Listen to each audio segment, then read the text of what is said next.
Hi guys, welcome back to my channel. As you know, my channel is completely dedicated on sports and various fitness exercises. Today I'm going to cover deadlift. Deadlift is one of the most important component in making your body well in shape, giving it good curve as well as giving it endurance and strength.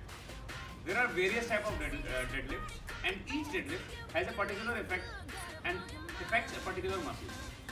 We're going to discuss 8 types of deadlifts today.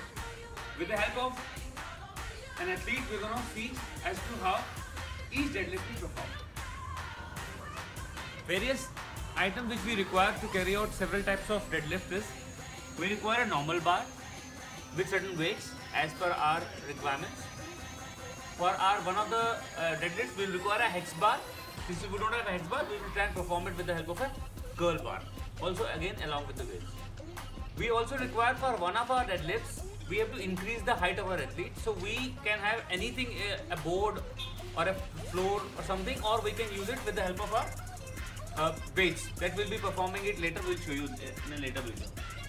We also require this belt. This belt is basically made to support your back so that you don't unnecessarily strain your back. This is a very important component of deadlift. One has to use it so that you don't land up with an injury.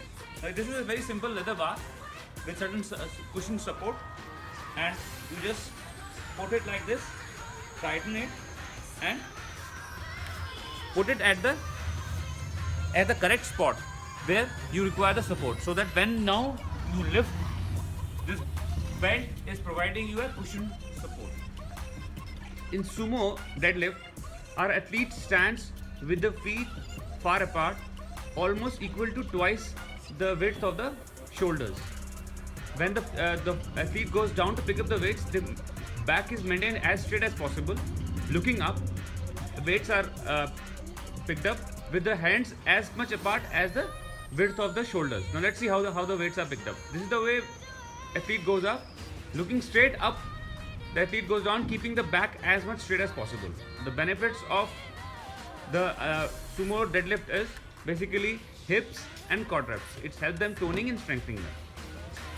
Okay, our next deadlift is curl deadlift or hex bar deadlift. It is more effective with the hex bar, but since we don't have an hex bar here, we'll perform it with a curl bar. In this curl bar, the athlete puts the grip on the curved portion of the bar where the hand is at an angle. As you can see, the hand is at an angle with the bar. The width of the hands is same or slightly more than your shoulders, and the feet are broader than the shoulder width, almost 1.5 times one can say. The athlete will go down, keep the arms stretched, bring the weights up, looking up, keeping the back straight, will go down again and keep the hands straight while going down. The benefit of this deadlift is toning of complete all the muscles including your back and your hamstrings, and strengthening your shoulder as well. Next one is snatch grip. In snatch grip, the athlete will be holding the bar from the extreme corners while bending the knee. Now and looking up, keeping the back straight. Now when the weights will be lifted, the hands will remain stretched and the knees will become straight. Will go down again, keeping the back straight and you're looking up. Let's see once again. And here the athlete goes down, keeping the weights down again. This is a weightlifter style. It helps you to build back muscles and helps the endurance of picking up the weights. This is the same technique which is used by weightlifters also. Okay, our next deadlift is straight-legged or stiff-legged deadlift, we can say. In this, the athlete will keep the legs stiff, even the hands stiff, both open as much as their shoulders, and will pick up the weight. Keeping the legs and hands stiff will get the weights down. The same process will be repeated again, in which the hands and the legs will be maintained stiff. It is very good exercise when it comes to hamstrings and will help you build your shoulder muscles as well. Next one is the rack lift. In this rack lift, the athlete will gain the height by standing on some kind of a support. Here we are using the two weights where the athlete is using them to stand. Now the movement of the weight, lifting of the weight will increase. As you see, the weights are now below her feet level. So now when the athlete will pick up the weights, the movement of the lifting of the weight will increase. Here you can bend your knees a bit because you are standing at a height. Arms can remain stiff, and the weights will be lifted up and will come down, keeping the hands straight and bending the knees. The same movement I'm just showing you once again here. Next bend, arms straight. Again it goes down here. So this increases the movement of the weights and helps you in developing and the back muscles and increasing the flexibility also at the same time. Our next deadlift is hack lift, or you can call it a back lift. Here the athlete will be standing ahead of the weights and will be bending the knees and holding those weights like this. And once the athlete comes up, the arms become straight, the legs become straight. Again, while going down, the knees bent and the weight is kept down.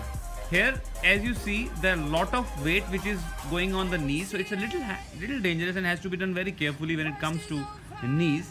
It helps a lot in building up hamstrings and also your triceps.